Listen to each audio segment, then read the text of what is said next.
Hey, did you know that foxes are known as tricksters? Of course you did. That's why you clicked on this video. But did you know why they have that reputation? Well, there's one major reason, and we're going to tell you all about it in this video. So let's get into it. So why are foxes considered to be tricksters? As you might have guessed, it has everything to do with their cunning nature. But it goes a little deeper than that. They're also known for their slyness, intelligence, cleverness, quick wit, and their ability to outsmart their prey as well as their enemies. In folklore, the fox is usually portrayed as a deceiver, who uses its intelligence to fool other animals, humans, or both. And although foxes can be found all over the northern hemisphere, they're most commonly associated with European folklore, especially in England where they've been revered as the ultimate trickster since the Middle Ages. Foxes have been depicted as mischievous creatures who play tricks for their own amusement, as well as being serious and cunning adversaries who will stop at nothing to achieve their goals. But where did these beliefs come from? Well, like most things that have to do with folklore, there isn't just one source that we can point to and say, aha, that's where it came from. Instead, there are several theories that all make a pretty good case as to why foxes have such a notorious reputation as tricksters. The first theory is that it comes from their behavior in the wild. Foxes are known to be very clever animals who are capable of adapting to different situations and environments. They're also very curious by nature, which often gets them into trouble, but their curiosity can also be turned into a positive thing.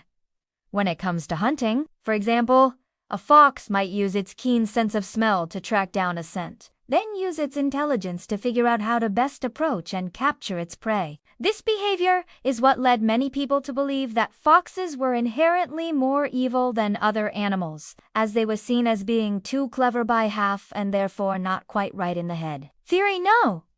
2 is that it comes from the way that foxes look. In many cultures, the fox is seen as a symbol of evil because of its red fur. Red is often associated with blood and death, and so a red fox can come off as being very menacing. Additionally, foxes have very sharp teeth and claws, which they use to hunt and kill their prey. This, too, contributes to their sinister reputation. And finally, theory no.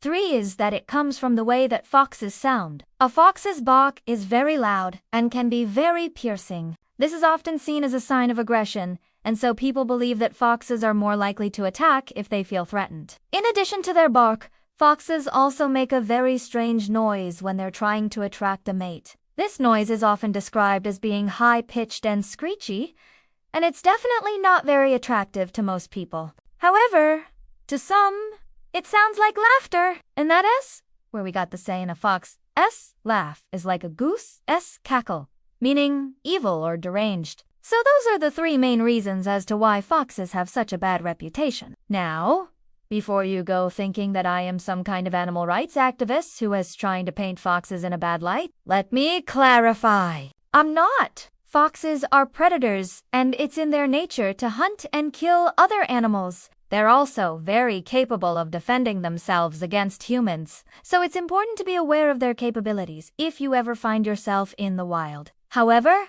I do think that it's important to understand where these beliefs come from, so that we can better appreciate the role that foxes play in our culture. In today's world, we often forget that animals are more than just cute, furry creatures that we can keep as pets or that live in zoos. They're living beings who deserve our respect and understanding. So next time you see a fox, take a moment to appreciate its beauty and remember that it's more than just a tricksy devil. Thanks for watching!